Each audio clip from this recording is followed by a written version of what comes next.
नमस्कार मेरे प्यारे साथियों, कैसे हैं आप सभी। तो दोस्तों, आज हम इस वीडियो में डिस्कस करेंगे मौर्योत्तर काल।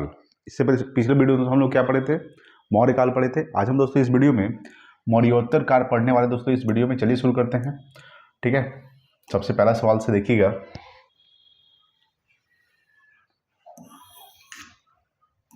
देखिए दोस्तों, सबसे पहला सवाल आपके सामने कह रहा है कि प्रथम ईरानी शासक जिसने भारत के कुछ भागों को अपने अधीन कर लिया, निम्न में से कौन था दोस्तों। तो ये आपका डेरियस प्रथम था। कौन था? डेरियस प्रथम। ठीक है, याद रखिएगा। यानी प्रथम ईरानी शासक जिसने भारत के कुछ भाग को अपने अधीन कर लिया था, वो कौन था? डेरियस प्रथम। ठीक है, ये आपको ध्यान रखिएगा। अगला आपके सामने है कि कुषाण शासक कनिष्क का राज्याभिषेक किस सन में हुआ था, यानी कब किया गया था। तो दोस्तों 78 ईस्वी में किया गया था, 78 ईस्वी में। ठीक है, कनिष्क कुषाण वंश का शासक है दोस्तों। कनिष्क जो है ये कुषाण वंश से संबंधित है। कुषाण वंश का स्थापना तो किसने किया था? तो कुजुल कड़फिसस ने किया था। ठीक है, कुजुल कड़फिसस, याद रखिएगा। कुजुल कड़फिसस ने कुषाण वंश का स्थापना किए थे। और कुषाण वंश का शासक कनिष्क जो है, इसका जो राज्याभिषेक किया गया था वो 78 ईस्वी में किया गया था। ठीक है, ये आपको ध्यान रखिएगा। और 78 ईस्वी में ही, ठीक है दोस्तों, कनिष्क ने ही शक संवत की शुरुआत की थी। ठीक है, शक जो संवत का शुरुआत हुआ था, शक संवत का शुरुआत, ये आपको ध्यान रखिएगा, वो 78 ईस्वी में हुआ था कनिष्क के द्वारा। ठीक है, ये आपको ध्यान रखिएगा। कनिष्क में दोस्तों क्या हुआ था? तो कनिष्क के समय में ही चतुर्थ बौद्ध संहिता हुआ था। ठीक है, चतुर्थ बौद्ध संगीति। ठीक है, चतुर्थ बौद्ध संगीति का जो आयोजन किया गया था किसके शासनकाल में? तो कनिष्क के शासनकाल में हुआ था। चतुर्थ बौद्ध संगीति दोस्तों कहाँ हुआ था? तो ये कुंडल वन कश्मीर में हुआ था। ठीक है, याद रखिएगा, कुंडल वन कश्मीर में। ठीक है, कुंडल वन कश्मीर में दोस्तों चतुर्थ बौद्ध संगीति हुआ था। कब हुआ था चतुर्थ बौद्ध संगीति? तो प्रथम सदी में हुआ था। ठीक है, याद रखिएगा, प्रथम सदी में हुआ था। प्रथम सदी में चतुर्थ बौद्ध संगीति का आयोजन किया गया था और कनिष्क के शासनकाल में किया गया था। ठीक है, इसकी अध्यक्षता कौन किए थे? तो वसुमित्र ने किए थे। कौन किए थे? वसुमित्र, चतुर्थ बौद्ध संगीति का अध्यक्षता। ठीक है, ये आपको ध्यान रखिएगा। देखिए, कनिष्क के समय बात करेंगे तो गांधार कला एवं मथुरा कला का जो विकास हुआ था वो कनिष्क के शासनकाल में ही हुआ था। ठीक है, ये आपको ध्यान रखिएगा। ठीक है, चलिए आगे बात करते हैं। देखिए अगला सवाल 3 नंबर सवाल। ठीक है, 3 आपके सामने है। निम्नलिखित में से अशोक द्वितीय किसे कहा जाता है? तो अशोक द्वितीय कहा जाता है कनिष्क को। ठीक है, ये आपको ध्यान रखिएगा कि कनिष्क को ही क्या कहा जाता है? अशोक द्वितीय के नाम से जाना जाता है। देखिए, कनिष्क जो है ये कुषाण वंश का सबसे महानतम शासक माना जाता है। ठीक है, यानी कुषाण वंश का, ठीक है, कुषाण वंश का सबसे महानतम शासक किसे माना जाता है? तो आपका कनिष्क को ही माना जाता है। और कनिष्क को क्या कहा जाता है? तो अशोक द्वितीय के नाम से जाना जाता है कनिष्क को। ठीक है, याद रखिएगा। उसके बाद बात करेंगे दोस्तों समुद्रगुप्त को क्या कहा जाता है? तो समुद्रगुप्त को भारत का नेपोलियन कहा जाता है। ठीक है, भारत का नेपोलियन कहा जाता है समुद्रगुप्त को। ठीक है, आपको ध्यान रखिएगा। फिर बात करेंगे चंद्रगुप्त मौर्य ने क्या किए थे? इन्होंने मौर्य वंश का स्थापना किए थे।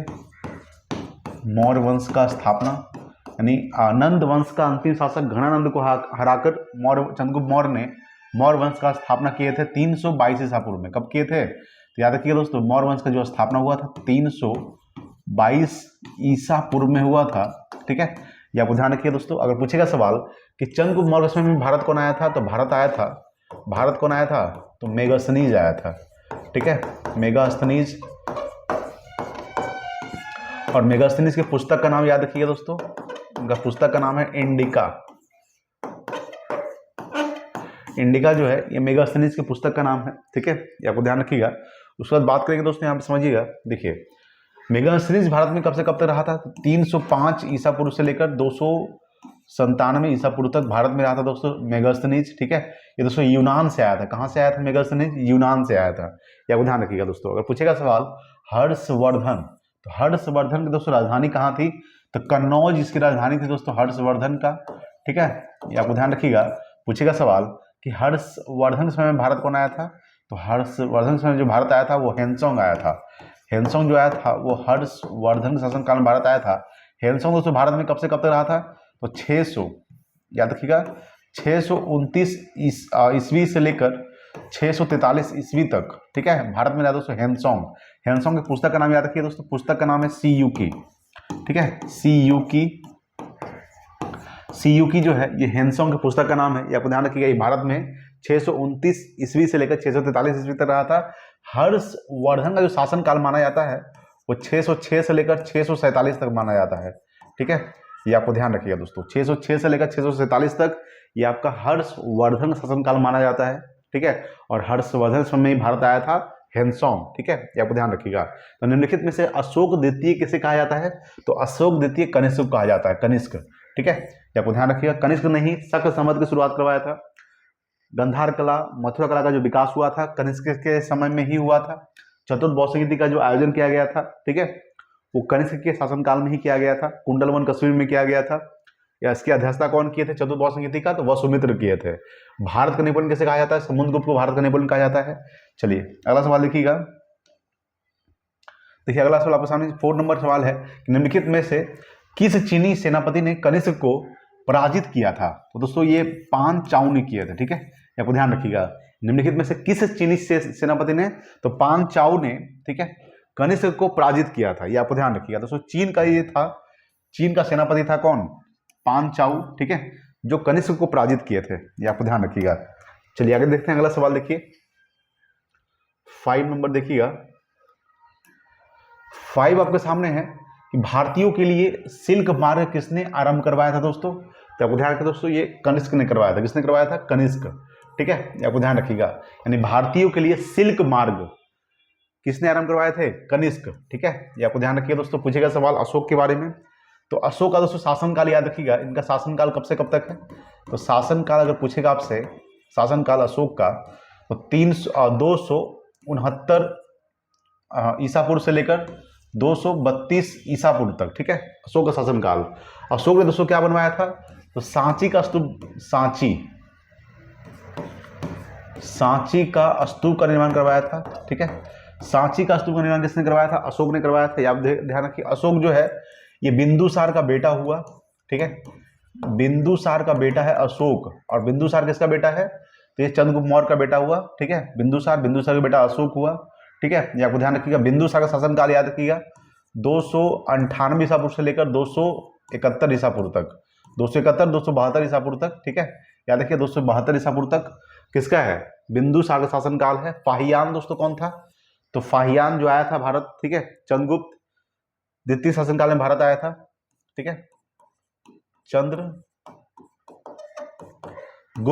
द्वितीय शासनकाल में दोस्तों फाहियान भारत आया था, ठीक है, ये आपको ध्यान रखिएगा दोस्तों। ये चीनी यात्री था। फाहियान क्या था? ये आपका चीनी यात्री था, फाहियान, ठीक है, चीनी यात्री था फाहियान, ठीक है, ये आपको ध्यान रखिएगा। तो भारतीयों के लिए सिल्क मार्ग किसने आरंभ करवाया था? तो आपका कनिष्क ने करवाया था, ठीक है, ये आपको ध्यान रखिएगा।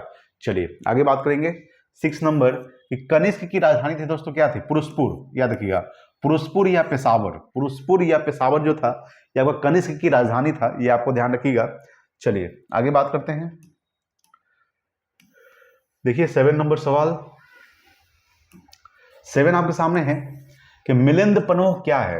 ये दोस्तों एक बौद्ध ग्रंथ है। क्या है? बौद्ध ग्रंथ है। मिलिंदपनोह क्या है? बौद्ध ग्रंथ, ठीक है, ये आपको ध्यान रखिएगा। मिलिंदपनोह बौद्ध ग्रंथ है। अगला है 8 नंबर कि कौन सी कला शैली भारतीय और यूनानी यानी ग्रीक कला शैली का सम्मिश्रण है? दोस्तों गंधार। आपको बताए थे कनिष्क के शासनकाल में ही गंधार, ठीक है, कला एवं मथुरा कला का जो विकास हुआ था वो कनिष्क के शासनकाल में ही हुआ था, ठीक है। तो कौन सी कला जो शैली जो है भारतीय और यूनानी यानी ग्रीक के लिए कला शैली का सम्मिश्रण है? आपका गंधार कला, ठीक है, ये आपको ध्यान रखिएगा। चलिए देखिए अगला 9 नंबर सवाल। 9 आपके सामने है कि काव्य शैली का प्राचीनतम साक्ष्य किसके अभिलेख में मिलता है? तो रुद्रदामन का जूनागढ़ अभिलेख में, ठीक है, याद रखिएगा, रुद्रदामन का जूनागढ़ अभिलेख, ठीक है, रुद्रदामन का जूनागढ़ जो अभिलेख है ये काव्य शैली का प्राचीनतम साक्ष्य मिलता है, ये आपको ध्यान रखिएगा दोस्तों, ठीक है, 9 का ऑप्शन नंबर ए हो जाएगा। चलिए अगला सवाल देखिएगा 10 नंबर। देखिए 10 आपके सामने कह रहा है कि किस वंश के शासक ने ब्राह्मणों और बौद्ध भिक्षुओं को कर मुक्त यानी टैक्स कर मुक्त ग्राम देने की प्रथा आरंभ की थी। ठीक है, याद रखिएगा, यानी किस वंश के शासक ने ब्राह्मणों और बौद्ध भिक्षुओं को कर मुक्त ग्राम देने की प्रथा आरंभ की थी? तो सातवाहन वंश। किसने किया था, पूछेगा सवाल ये दोस्तों, किसने किया था? किसने किया था दोस्तों? सातवाहन वंश ने किया था। यानी ऑप्शन में से क्या हो जाएगा? 10 का ऑप्शन नंबर ए हो जाएगा। ठीक है, यानी किस वंश के शासक ने ब्राह्मणों और बौद्ध भिक्षुओं को कर मुक्त ग्राम देने की प्रथा आरंभ की थी? सातवाहन वंश। ठीक है, अच्छा सातवाहन वंश का स्थापना किसने किया था? तो सिमुक किया था, सिमुक। ठीक है, याद रखिएगा, सिमुक जो थे इन्होंने सातवाहन वंश का स्थापना किए थे। गुप्त वंश का स्थापना किसने किया था? श्रीगुप्त। ठीक है, श्रीगुप्त जो थे इन्होंने गुप्त वंश का स्थापना किए थे। लेकिन गुप्त वंश का वास्तविक संस्थापक पूछेगा, वास्तविक संस्थापक। ठीक है, वास्तविक संस्थापक अगर आपसे पूछेगा चंद्रगुप्त प्रथम हो जाएगा। कौन हो जाएगा? चंद्रगुप्त प्रथम। ठीक है, चंद्रगुप्त प्रथम। ठीक है, ये आपको ध्यान रखिएगा। चलिए आगे बात करते हैं, देख समझिए यहाँ पे कि कुषाण वंश का स्थापना किसने किए थे? कुजुल कडफिसस, कुजुल कडफिसस। और कुषाण वंश का महानतम शासक कौन है? तो आपका कनिष्क है। ठीक है, कुषाण वंश का अंतिम शासक अगर पूछेगा, अंतिम शासक वासुदेव प्रथम। ठीक है, वासुदेव प्रथम, वासुदेव प्रथम। ठीक है, ये आपको ध्यान रखिए, वासुदेव प्रथम जो है कुषाण वंश का अंतिम शासक हुआ। ठीक है, कुषाण वंश का अंतिम शासक वासुदेव प्रथम। कुषाण वंश का स्थापना कुजुल कडफिसस। शक वंश का स्थापना किसने किए थे? तो माउस किया था, माउस। ठीक है, मौस शक वंश का स्थापना किए थे। शक वंश का जो महानतम शासक माना जाता है रुद्रदामन प्रथम को माना जाता है। ठीक है, याद रखिएगा कि रुद्रदामन प्रथम को, ठीक है, रुद्रदामन प्रथम को शक वंश का महानतम शासक माना जाता है। ठीक है, ये आपको ध्यान रखिएगा। चलिए आगे बात करते हैं। देखिए अगला सवाल 11 नंबर सवाल देखिएगा। 11 आपके सामने है कि शक संवत किसने और कब प्रारंभ किया था? दोस्तों कनिष्क ने प्रारंभ किया था। आपको बताए थे कि शक संवत की शुरुआत किसने किया था? कनिष्क ने 78 ईस्वी में किए थे। ठीक है, ये आपको ध्यान रखिएगा, शक संवत की शुरुआत कनिष्क ने 78 ईस्वी में किए थे। और विक्रम संवत की शुरुआत हम आगे पढ़ेंगे 57 ईस्वी में, यानी 57 ईस्वी में किया गया था। ठीक है, चंद्रगुप्त विक्रमादित्य के द्वारा विक्रम संवत की शुरुआत। ठीक है, देखिए अगला सवाल 12 नंबर कि निम्न में से कौन सा स्थान सातवाहनों की राजधानी था? तो सातवाहनों की जो राजधानी था दोस्तों आपका ये प्रतिष्ठान। ठीक है, सातवाहन वंश का स्थापना किसने किया था? आपको बताया था कि सातवाहन वंश का स्थापना सिमुक किए थे। सिमुक जो है इन्होंने सातवाहन वंश का स्थापना किए थे। ठीक है, और सातवाहनों की जो राजधानी था दोस्तों आपका प्रतिष्ठान, ये आपको ध्यान रखिएगा। ठीक है, चलिए आगे बात करते हैं। देखिए मिलान करने का है, सूची 1 को सूची 2 के साथ मिलान करें। देखिए सूची 1 है आपके साथ क्या है? अगर दोस्तों कला शैली शिलालेख या पुस्तक है, इधर संबंधित व्यक्ति है। गंधार कला जो किससे संबंधित है दोस्तों आपको समझिएगा यहाँ पे, तो रुद्रदामन प्रथम संबंधित है गंधार कला। जूनागढ़ जो अभिलेख है याद रखिएगा। ठीक है, जूनागढ़ अभिलेख, सॉरी ये जो आपका हो जाएगा यहाँ पे समझिएगा, गंधार कला जो हो जाएगा दोस्तों कुषाण वंश से हो जाएगा। और जूनागढ़ जो शिलालेख हो जाएगा आपका रुद्रदामन प्रथम से हो जाएगा। मिलिंद पन्ह जो दोस्तों आपको ध्यान रखिएगा ये मृणाल से संबंधित है। और तक्षशिला जो लेख है ये आपका पतिक से संबंधित, किससे संबंधित है? पतिक। ठीक है, ये आपको ध्यान रखिएगा। आपको बताए थे कि गंधार कला और मथुरा कला का जो विकास हुआ था वो कनिष्क के शासनकाल में हुआ था। और कनिष्क जो है ये कुषाण वंश से संबंधित है। कुषाण वंश का स्थापना कुजुल कडफिसस ने किए थे। कुषाण वंश का अंतिम शासक वासुदेव प्रथम था। ठीक है, ये आपको ध्यान रखिएगा। उसमें बात करेंगे कि जूनागढ़ शिलालेख दोस्तों ये रुद्रदामन संबंधित है। ठीक है, उसके बाद मिलिंद पन्ह जो है ये क्या है? पुस्तक है। ये किसने लिखा था? संबंधित व्यक्ति है मृणाल। उसके बाद तक्षशिला शिलालेख पतिक। ठीक है, इसके हिसाब से आप मिलान कर लीजिएगा। चलिए आगे बात करेंगे। देखिए अगला 14 नंबर सवाल देखिए। 14 आपके सामने है, निम्नलिखित में से चरक किसके राज चिकित्सक थे? ठीक है, याद रखिएगा कनिष्क के थे। किसके? कनिष्क। ठीक है, यानी चरक जो थे ये किसके राज चिकित्सक थे? कनिष्क। ठीक है, ये आपको ध्यान रखिएगा। अशोक, सांची का स्तूप का निर्माण किसने करवाया था? अशोक ने करवाया था। ठीक है, अशोक का शासनकाल 269 ईसा पूर्व से लेकर 232 ईसा पूर्व तक, ठीक है, याद रखिएगा। उसके बाद बात करेंगे कि अशोक, ठीक है दोस्तों, कलिंग युद्ध कब हुआ था, तो 261 ईसा पूर्व में हुआ था, ठीक है। कलिंग युद्ध 261 ईसा पूर्व में कलिंग युद्ध हुआ था, ठीक है। अगर पूछेगा सवाल कि चंद्रगुप्त मौर्य ने मौर्य वंश का स्थापना की थी 322 ईसा पूर्व में, मौर्य वंश का स्थापना, ठीक है, कब, तो 322 ईसा पूर्व, ठीक है। चंद्रगुप्त मौर्य के समय में दोस्तों कौन आया था, भारत यूनान से आया था, मेगास्थनीज यूनानी शासक था, यूनानी कौन आया था, तो मेगास्थनीज, ठीक है। मेगास्थनीज की पुस्तक का नाम इंडिका, ठीक है, याद रखिएगा। इंडिका जो है ये मेगास्थनीज की पुस्तक का नाम। मेगास्थनीज भारत में कब तक रहा है, 305 से लेकर 297 ईसा पूर्व तक भारत में रहा दोस्तों मेगास्थनीज, ठीक है। या आपको ध्यान रखिए, कनिष्क कुषाण वंश का सबसे महानतम शासक कनिष्क को माना जाता है, ठीक है। चलिए आगे बात करेंगे, देखिए अगला 15 नंबर कि बिना बेगार के किसने सुदर्शन झील का जीर्णोद्धार कराया था, तो रुद्रदामन प्रथम ने कराया था। आपको बताए थे कि रुद्रदामन जो प्रथम है ये शक वंश से संबंधित है, शक वंश से संबंधित है उसको रुद्रदामन प्रथम, ठीक है। यानी शक वंश का सबसे महानतम शासक रुद्रदामन प्रथम को माना जाता है। ये आपको ध्यान रखिए दोस्तों। बिंदुसार, ठीक है, बिंदुसार किसका बेटा है, याद रखिएगा दोस्तों। बिंदुसार शासनकाल आपको ध्यान रखिएगा, शासनकाल बिंदुसार का 298 ईसा पूर्व से लेकर 271 ईसा पूर्व तक दोस्तों बिंदुसार का शासनकाल, ठीक है। बिंदुसार को अमित्र घात के नाम से जाना जाता है, ठीक है, अमित्र घात के नाम से भी जाना जाता है बिंदुसार को, ठीक है। ये आपको ध्यान रखिएगा। बिंदुसार किसका बेटा है, तो बिंदुसार जो है ये आपका ये चंद्रगुप्त मौर्य का बेटा हुआ आपका बिंदुसार, ठीक है। ये आपको ध्यान रखिएगा। उसके बाद बात करेंगे दोस्तों यहाँ पे चंद्रगुप्त मौर्य, उसका दोस्तों अशोक, अभी हम बात किए थे अशोक के बारे में, ठीक है। चलिए देखिए अगला 16 नंबर सवाल। 16 आपके सामने है, किस कला को ग्रीक बौद्ध शैली के नाम से जाना जाता है, ठीक है। यानी किस कला को ग्रीक बौद्ध शैली के नाम से जाना जाता है, तो गंधार कला को। अभी हम पढ़े थे कि गंधार कला को ग्रीक बौद्ध शैली के नाम से जाना जाता है, ठीक है। गंधार कला और मथुरा कला का जो विकास हुआ था वह कनिष्क के शासनकाल में हुआ था, कनिष्क के शासनकाल में, ठीक है। ये आपको ध्यान रखिएगा। अगला देखिए आपके सामने मिलान करने का है, सूची 1 को सूची 2 से मिलान करना है दोस्तों। आपके सामने देखिएगा यहाँ पे आपका क्या है, साहित्यिक कृति है, इधर लेखक है, यानी कविराज मार्ग के लेखक कौन हुए आपका, तो ये हुए दोस्तों आपका अमोघ वर्ष आदि पुराण का। जिनसेन गणित सार संग्रह का याद रखिएगा, ठीक है, गणित सार संग्रह का क्या हो जाएगा, तो महावीराचार्य, ठीक है। वह अमोघ वृत्ति का सकटायन, ठीक है। इसके हिसाब से आप लोग इसको मिलान कर लीजिए। चलिए आगे बात करेंगे, देखिए अगला 18 नंबर सवाल। 18 नंबर सवाल आपके सामने है, निम्नलिखित में से किस शासक ने सिक्कों पर बुद्ध प्रतिमा व यूनानी लिपि में वोडो यानी बुद्ध अंकन किया था, किसने किया था, तो दोस्तों कनिष्क ने किए थे। किसने किए थे, कनिष्क, ठीक है।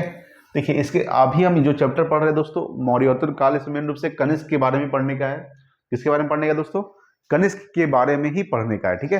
ये आपको ध्यान रखिएगा। पूछेगा सवाल कि कनिष्क का शासनकाल कब से कब तक माना जाता है, तो 127 ईस्वी से लेकर 150 ईस्वी तक, ठीक है। कनिष्क का शासनकाल याद रखिएगा।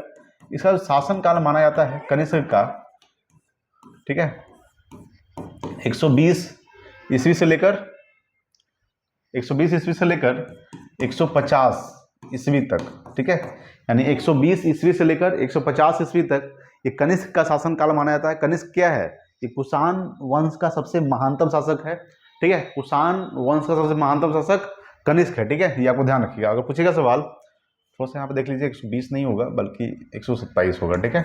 127 ईस्वी से लेकर 150 ईस्वी तक ये कनिष्क का शासनकाल है, ठीक है। याद रखिए कनिष्क जो है ये कुषाण वंश से संबंधित है। कुषाण वंश का अंतिम शासक वासुदेव प्रथम था, ठीक है। ये आपको ध्यान रखिएगा।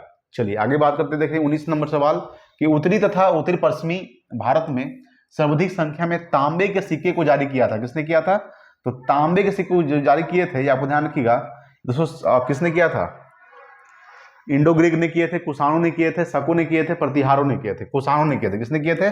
कुषाणों ने। ठीक है, कुषाण वंश। कुषाण वंश का अंतिम शासक, तो कुषाण वंश का अंतिम शासक वासुदेव प्रथम। ठीक है, अंतिम शासक पूछेगा कुषाण वंश का अंतिम शासक तो कौन हो जाएंगे? कुषाण वंश का अंतिम शासक आपको ध्यान रखिएगा वासुदेव प्रथम। ठीक है, वासुदेव प्रथम जो है कुषाण वंश का अंतिम शासक है, ये आपको ध्यान रखिएगा। अच्छा, प्रतिहार वंश का स्थापना किसने किया था? तो प्रतिहार वंश का स्थापना अगर पूछेगा दोस्तों, शक, यहाँ पे देखें शकों ने, शक वंश का स्थापना किसने किए थे? तो माउस ने किया था। ठीक है, शक वंश का सबसे महानतम शासक किसे माना जाता है?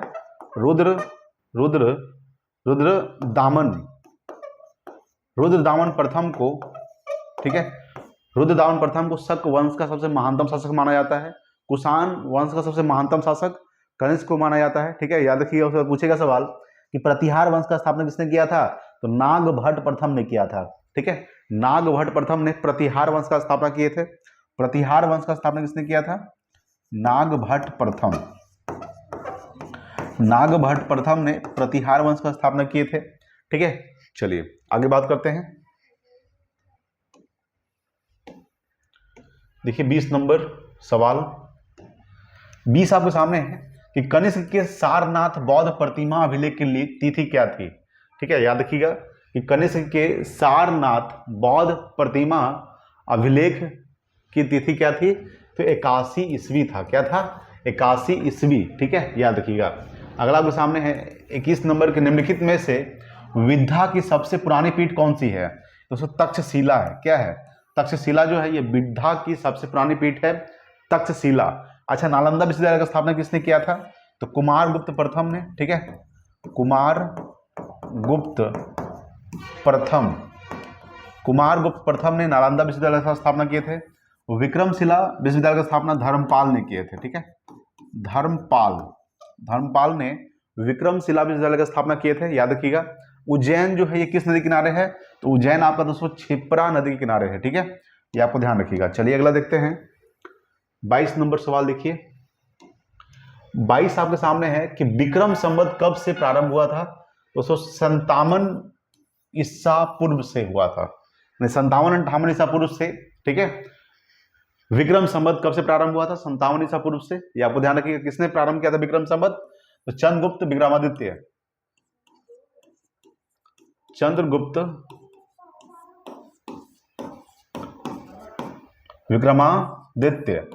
ठीक है, चंद्रगुप्त विक्रमादित्य ने 57 ईसा पूर्व से विक्रम संवत की शुरुआत किए थे। शक संवत की शुरुआत, ठीक है, शक संवत की शुरुआत कब हुआ था? तो शक संवत की शुरुआत हुआ था, याद रखिएगा, शक संवत की शुरुआत 78, ठीक है, 78 ईस्वी में हुआ था। शक संवत की शुरुआत किसने किया था? तो कनिष्क ने किया था। ठीक है, ये आपको ध्यान रखिएगा। चलिए देखिए अगला सवाल 23 नंबर। 23 आपके सामने है कि निम्नलिखित शासकों में से किसके लिए एका ब्राह्मण प्रयुक्त हुआ है? एका ब्राह्मण प्रयुक्त हुआ है। ठीक है, ये आपको ध्यान रखिएगा। तो किसके लिए हुआ है? तो गौतमी पुत्र सातकर्णी के लिए। किसके लिए? गौतमी पुत्र सातकर्णी के लिए। ठीक है, सवाल कह रहा है कि निम्नलिखित शासकों में से किसके लिए एक ब्राह्मण प्रयुक्त हुआ है? एका ब्राह्मण प्रयुक्त हुआ है, तो गौतमी पुत्र सातकर्णी। ठीक है, इसका थोड़ा सा आंसर सही है दोस्तों कि गौतमी पुत्र सातकर्णी ने क्या किए थे? तो निम्नलिखित शासकों में से किसके लिए एका ब्राह्मण प्रयुक्त हुआ था? तो गौतमी पुत्र सातकर्णी के लिए। ठीक है, पुष्यमित्र शुंग ने दोस्तों क्या किए थे? इन्होंने दोस्तों शुंग वंश का स्थापना किए थे। ठीक है, शुंग वंश का स्थापना किए थे। याद रखिएगा, शुंग वंश का स्थापना किसने किए थे? पुष्यमित्र शुंग। अगला आपके सामने 24 है कि निम्नलिखित में से किस शासन को शासक यहाँ पे होगा, किस शासक को सर्वप्रथम सोने के सिक्के जारी करने का श्रेय दिया जाता है? तो किसे दिया जाता है? तो विम कडफिसस को। ठीक है, विम कडफिसस को सर्वप्रथम, ठीक है, सोने के सिक्के जारी करने का श्रेय दिया जाता है। ये आपको ध्यान रखिएगा दोस्तों। पूछेगा सवाल कि हुविस्क कौन है दोस्तों? तो हुविस्क के बाद यानी कि कनिष्क के बाद जो शासन किया था वो हुविस्क थे। हुविस्क जो है किसका बेटा है? ये आपका कनिष्क का बेटा हुआ हुविस्क। ठीक है, ये आपको ध्यान रखिएगा। कुजुल कडफिसस दोस्तों क्या किए थे? इन्होंने कुजुल कडफिसस ने क्या थे? कुषाण वंश का स्थापना किए थे। कुषाण वंश का स्थापना कौन किए थे? कुजुल कड़फिसेस, ठीक है, ये आपको ध्यान रखिएगा। और विम कड़फिसेस ने सर्वप्रथम सोने के सिक्के जारी करने का श्रेय दिया जाता है। अगला देखिए 25 नंबर। 25 आपके सामने है कि सातवाहन वंश का महानतम शासक किसे माना जाता है? सातवाहन वंश यहां पर पूछा है दोस्तों। सातवाहन वंश का सबसे महानतम शासक माना जाता है, ठीक है, सातकर्णी प्रथम को, ठीक है, सातकर्णी प्रथम को सातवाहन वंश का सबसे महानतम शासक माना जाता है, ठीक है। सिमुक क्या हुए? सिमुक जो है, इन्होंने सातवाहन वंश का स्थापना किसने किया था? तो सिमुक ने सातवाहन वंश का स्थापना किए थे, ठीक है। सिमुक ने क्या किए थे? सातवाहन वंश का स्थापना किए थे। अगला आपके सामने 26 नंबर सवाल है कि निम्नलिखित में से कौन एक कनिष्क के दरबार से संबंध नहीं था? अश्व घोष दोस्तों संबंधित था, नागार्जुन भी संबंधित थे, चरक भी दोस्तों संबंधित था, लेकिन पतंजलि जो है ये संबंधित नहीं थे, ठीक है। यानी कि कनिष्क के राज दरबार से संबंध नहीं रखते थे कौन?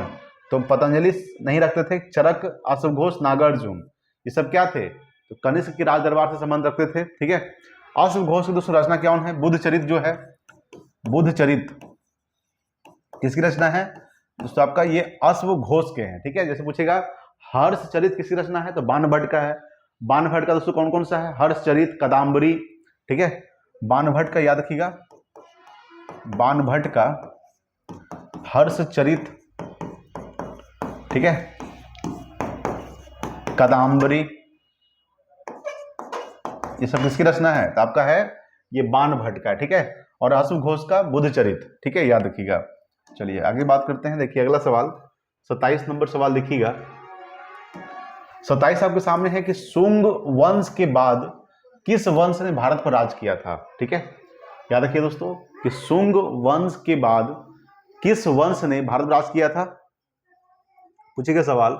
सातवाहन वंश किए थे, कुषाण वंश किए थे, या फिर गुप्त वंश किए थे, या फिर कन्नव वंश किए थे, ठीक है। अच्छा, कन्नव वंश का स्थापना किसने किया था? तो कन्नव वंश का जो स्थापना किया था, याद रखिएगा, पूछेगा सवाल कि कन्नव वंश का स्थापना पूछेगा दोस्तों, तो क्या हो जाएगा? वासुदेव कन्नव, ठीक है। वासुदेव कन्नव ने कन्नव वंश का स्थापना किए थे, ठीक है। गुप्त वंश का स्थापना श्रीगुप्त किए थे। कुषाण वंश का स्थापना कुजुल कड़फिसेस ने किए थे। सातवाहन वंश का स्थापना सिमुक ने किए थे। लेकिन यहां सवाल क्या पूछ रहा है? सवाल आपसे पूछ रहा है कि शुंग वंश, ठीक है, याद रखिएगा कि शुंग वंश के बाद किस वंश ने भारत पर राज किया था? तो दोस्तों कन्नव वंश किए थे। कौन किए थे? कन्नव वंश। इसके संस्थापक कौन थे? वासुदेव कन्नव। सातवाहन वंश का स्थापना सिमुक ने किया है, सिमुक, ठीक है, याद रखिएगा। पूछेगा सवाल कि कुषाण वंश का स्थापना कुजुल कड़फिसेस और गुप्त वंश का स्थापना श्रीगुप्त। लेकिन गुप्त वंश का वास्तविक संस्थापक चंद्रगुप्त प्रथम को माना जाता है, ठीक है, ये आपको ध्यान रखिएगा। अगला आपके सामने 28 नंबर सवाल है कि सिमुक निम्न वंशों में से किसका संस्थापक था? आपको बताया था सिमुक ने क्या किए थे? तो सातवाहन वंश का स्थापना सिमुक ने किए थे। चोल ने दोस्तों किसका, चोल वंश का स्थापना किसने किया था? विजयालय। विजयालय ने क्या किए थे? चोल वंश का स्थापना किए थे विजयालय, ठीक है, ये आपको ध्यान रखिए दोस्तों। चलिए अगला सवाल देखते हैं। 29 नंबर देखिएगा। देखिए 29 नंबर सवाल कि प्राचीन काल के भारत पर आक्रमणों के संबंध में निम्नलिखित में से कौन सा एक सही कालानुक्रम है? तो दोस्तों ऑप्शन नंबर ये हो जाएगा, सबसे पहले यूनानी, उसके बाद शक, उसके बाद कुषाण, ठीक है। यानी प्राचीन काल के भारत पर आक्रमण सबसे पहले कौन किए थे? यूनानी किए थे, उसके बाद शक वंश ने किए थे, उसके बाद कुषाण वंश, ठीक है। यानी ऑप्शन नंबर इसका क्या हो जाएगा? ए हो जाएगा। अगला आपके सामने 30 नंबर सवाल है कि सातवाहनों की प्रारंभिक राजधानी दोस्तों अवस्थित थी कहाँ? तो अमरावती, ठीक है, याद रखिएगा। अमरावती जो है ये सातवाहन वंश का प्रारंभिक राजधानी अवस्थित थी, अमरावती। सातवाहन वंश का स्थापना किसने किया था? तो सिमुक ने किए थे, ठीक है। चलिए देखिए अगला 31 नंबर सवाल और आज का लास्ट सवाल। 31 आपके सामने है कि निम्नलिखित में से किस वंश के शासकों को पुराणों में श्री प्रवर्ती कहा गया है? तो इक्ष्वाकु, ठीक है, ऑप्शन नंबर ए हो, ऑप्शन नंबर इसका बी हो जाएगा। किस वंश के शासकों को? तो इक्ष्वाकु वंश के शासकों को पुराणों में श्री प्रवर्ती कहा गया, ठीक है। अच्छा, वकाटक वंश का स्थापना किसने किया था? तो विंध्य शक्ति, ठीक है, विंध्य शक्ति ने क्या किए थे? विंध्य शक्ति ने वकाटक वंश का स्थापना किए थे, ठीक है। शक वंश का स्थापना तो माउस ने किए थे, ठीक है, ये आपको ध्यान रखिएगा। तो किस वंश के शासकों को पुराणों में श्रीवर्ती कहा गया है? तो इक्ष्वाकु। पुराणों दोस्तों संख्या कितनी होती है? पुराणों संख्या 18 होती है, ठीक है, 18 पुराण होते हैं। सबसे पुराना पुराण किसे माना जाता है? मत्स्य पुराण, मत्स्य पुराण, मत्स्य पुराण को सबसे पुराना पुराण माना जाता है, मत्स्य पुराण। ठीक है, ये आपको ध्यान रखिएगा। तो 31 का ऑप्शन नंबर दोस्तों बी हो जाएगा। दोस्तों हमने टोटल 31 प्रश्नों डिस्कस किया है मौर्योत्तर काल का। वीडियो अगर अच्छा लगा प्लीज लाइक कीजिए, शेयर कीजिए अपने दोस्तों के पास। Thanks for watching. जय हिंद, वंदे मातरम।